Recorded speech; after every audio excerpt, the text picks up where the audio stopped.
हमारे देश में बहुत सारी समस्याएं हैं। हालांकि हमारा देश बाकी देशों से बहुत अच्छी तरह प्रगति कर रहा है, लेकिन यह समय है कि हम बाकी समस्याओं का भी निदान करें जहां तक हम कर सकते हैं। धर्म मनुष्य जीवन का एक महत्वपूर्ण अंग आज भी है। किसी न किसी धर्म से जुड़े लोगों की संख्या नास्तिकों से बहुत ज़्यादा है, कहीं भी, कुछ देशों को छोड़कर, जैसे कम्युनिस्ट चाइना को छोड़कर। और अधिकांश देशों में कई धार्मिक समुदायों के लोग रहते हैं और उन सभी की क्वालिटी ऑफ लाइफ के लिए या जीवन की गुणवत्ता के लिए आवश्यक है कि उस देश में सभ्यता और शांति बनी रहे। आज की स्थिति ऐसी है कि लगभग हर देश में, भारत में भी, हर परिवार के लोग अपने बच्चों को ये सिखाते हैं कि हमारा धर्म सर्वश्रेष्ठ है और दूसरों के सारे धर्म गंदे और बेकार हैं। यह शिक्षण जो घरों में होता है उसका कोई प्रतिरोध विद्यालयों में शिक्षा प्रणाली के माध्यम से नहीं होता।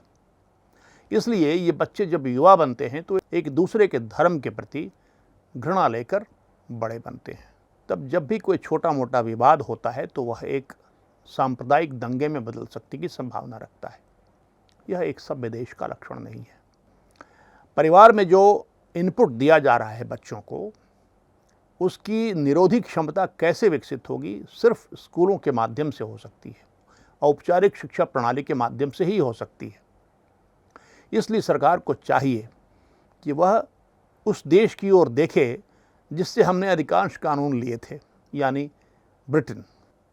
ब्रिटेन ने 1996 में एक एजुकेशन एक्ट बनाया, जिस एक्ट के तहत उसने ये अनिवार्य कर दिया कि सभी स्कूलों में जहां सरकार का पैसा जाता है, गवर्नमेंट एडेड जो कहते हैं, और ऐसे जो सरकार द्वारा वित्त पोषित स्कूल हैं, उनमें पढ़ने वाले बच्चों की संख्या ब्रिटेन में 93% है। सिर्फ बाकी 7% ही प्राइवेट स्कूल्स में पढ़ते हैं। भारत से भिन्न है वहाँ की स्थिति। यहाँ भी 50% बच्चे भारत में सरकारी स्कूलों में ही पढ़ते हैं। तो ग्रेट ब्रिटेन ने ये बना दिया कानून कि सभी स्कूलों में ये धार्मिक शिक्षा अनिवार्य हो जाएगी। लेकिन इससे आप घबराइए नहीं, इससे सेक्युलरिज्म का कोई विरोध नहीं है। ब्रिटेन भी व्यवहार में एक सेक्युलर देश है। वहाँ पर धर्म के आधार पर कोई भेदभाव नहीं किया जाता। लेकिन यह भी है कि ब्रिटेन ने यह भी छूट कानून में दी कि जिन अभिभावकों को पसंद नहीं हो कि धार्मिक शिक्षा उनके बच्चों को मिले, वह लिख के दे सकते हैं कि मैं नहीं चाहता कि मेरा बच्चा उस कक्षा में जाए, तो ऐसा मान लिया जाएगा। ये स्वतंत्रता है। दूसरी बात यह है कि किसी एक धर्म का प्रचार उसमें नहीं है। धर्मों के बारे में कोई प्रशंसा या निंदा नहीं है, तथ्यात्मक बातें हैं। उस धर्म के कौन कौन से शास्त्र हैं, उस धर्म के कौन कौन से प्रेरक व्यक्तित्व हैं, उस धर्म के कौन कौन से त्यौहार हैं और उनका क्या महत्व है उनके लिए, और इस प्रकार की अन्य तथ्यात्मक बातें, मुख्य सिद्धांत क्या है उस धर्म के, ये सब बातें होती हैं। तो इसके माध्यम से बच्चों को एक दूसरे के धर्म का अच्छा ज्ञान हो जाता है, समझदारी आपस में विकसित हो जाती है। यहाँ भी इसकी आवश्यकता है। इससे न केवल समझदारी बढ़ेगी आपसी धर्मों की, बल्कि बहुत कुछ जो घरों में सिखाया जा रहा है उन भ्रांत धारणाओं का खंडन विद्यालयों में हो जाएगा। और यही नहीं, एक इसका दूसरा अप्रत्याशित लाभ होगा, और वह हिंदू बच्चों को होगा। जो नीतियां रही हैं सरकारों की, उनसे बहुसंख्यक धर्म की बड़ी क्षति हुई है।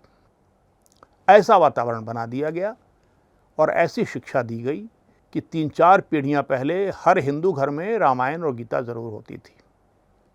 आज 99% घरों में नहीं है। जिनमें है उसमें वो लोग जानते हैं कि कोई किताब रखी हुई है लाल कपड़े में लपेटकर, दादाजी के समय की, वो उसे खोलते नहीं। तो हिंदू बच्चों को अपने धर्म का ज्ञान बिल्कुल नहीं है।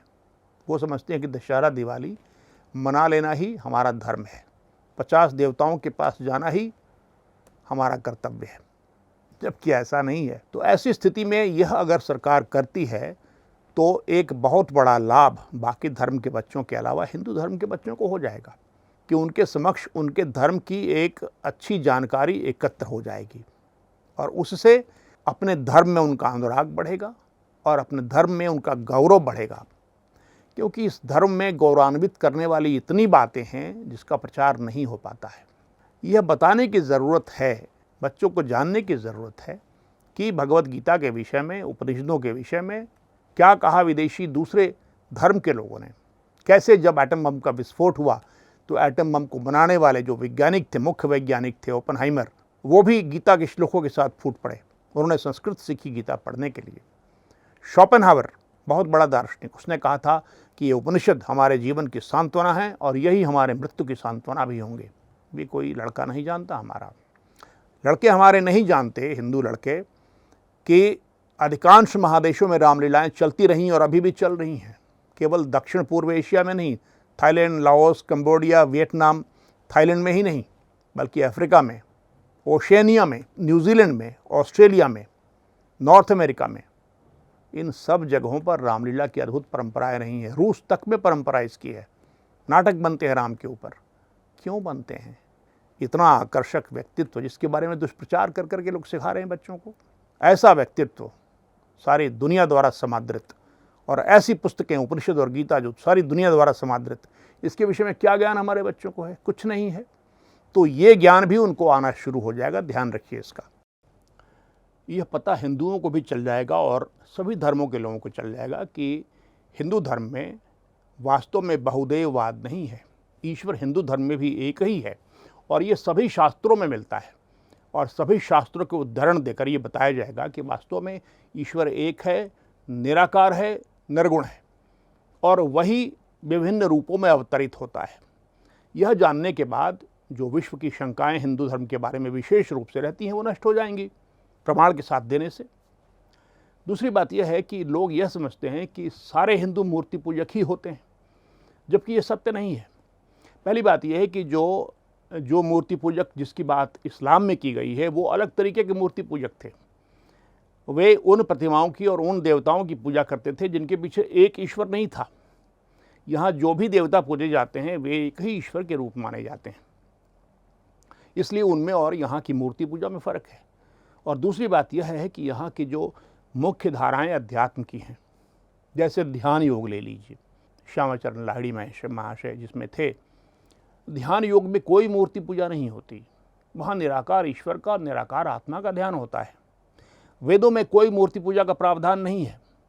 जो कहते हैं कि मूर्ति पूजा का प्रावधान है वो कुछ ऐसे श्लोक उद्धृत करते हैं, ऐसी ऋचाएँ उद्धृत करते हैं जिसमें कुछ रूप भगवान का बताया गया है। रूप बताने से मूर्ति पूजा नहीं होती। कभी आपने इंद्र का देखा कोई मंदिर, मूर्ति देखी, कहीं वरुण की मूर्ति देखी? मुख्य देवता तो यही लोग हैं। तो वेदों में मूर्ति पूजा का कोई प्रावधान नहीं था। यह पुराणों ने सृष्टि की इसकी, और स्पष्ट रूप से लिखा है इसके विषय में भागवत पुराण में कि त्रेता युग में इसकी सृष्टि हुई मूर्ति पूजा की, और विशेष कारण से। और मूर्ति पूजा के क्या फ़ायदे हैं ये भी बताना पड़ेगा। और ध्यान योग के अतिरिक्त ज्ञान योग में मूर्ति पूजा का कोई प्रावधान नहीं है। कर्म मार्ग में, कर्म योग में मूर्ति पूजा कहीं अनिवार्य नहीं है। अपने कर्म अनासक्ति पूर्वक कीजिए, ईश्वर को समर्पित करके कीजिए, कार्य हो गया आपका, ईश्वर से संबंध जुड़ गया आपका। आपको मूर्ति पूजा करनी है तो कीजिए, न करनी है तो न कीजिए। इस प्रकार से कई और योग हैं जहाँ ईश्वर की मूर्ति पूजा की अनिवार्यता नहीं है। यह मुख्य रूप से भक्ति योग में है, और भक्ति योग में भी वैधि भक्ति में है। प्रेमा भक्ति में वो भी अनिवार्य नहीं है। करिए तो अच्छी बात है, और करने से बड़ा लाभ उसके होता है।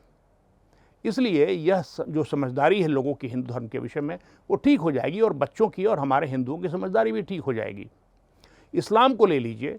लोग यह समझते हैं कि इस्लाम में सिर्फ आतंकवाद की शिक्षा है, नरसंहारों की शिक्षा है, काफिरों को मार देने की शिक्षा है, सभी धर्मों को नष्ट कर देने की शिक्षा है। यही सामान्य रूप से लोग इस्लाम के बारे में आज समझते हैं। किंतु यह समझ लीजिए कि कुरान में दोनों तरह की बातें हैं। काफिरों को मारने की बातें भी हैं, और वह जो काफिर मारने की बात करते हैं वह उस समय में जो मक्का मदीना के काफिर थे उनकी बात कर रहे थे, उसको इन्होंने सामान्यीकृत कर दिया।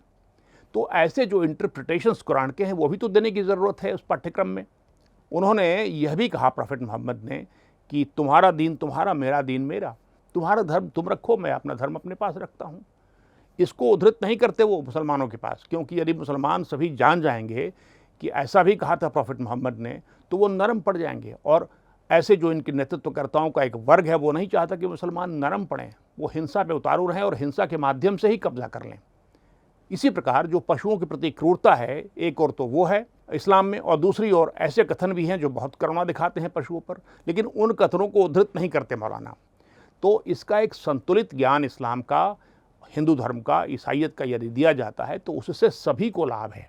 स्वयं मुसलमान धर्म के विषय में ऐसी बातें जानेगा जो मुल्ला उसे नहीं बताते, और हिंदू ऐसी बातें जानेगा जो उसे सामान्य अर्धशिक्षित पंडित जी लोग नहीं बताते। इसलिए मेरा आग्रह है सरकार से, सभी राज्यों की सरकार से, किसी भी पार्टी, किसी भी पॉलिटिकल पार्टी की सरकार हो, कि इस देश के बच्चों को एक सभ्य मनुष्य के रूप में खड़ा करने में बहुत बड़ा योगदान होगा यदि वे अपने अपने राज्यों में और पूरे देश में धर्म की एक संतुलित शिक्षा की शुरुआत कर देते हैं।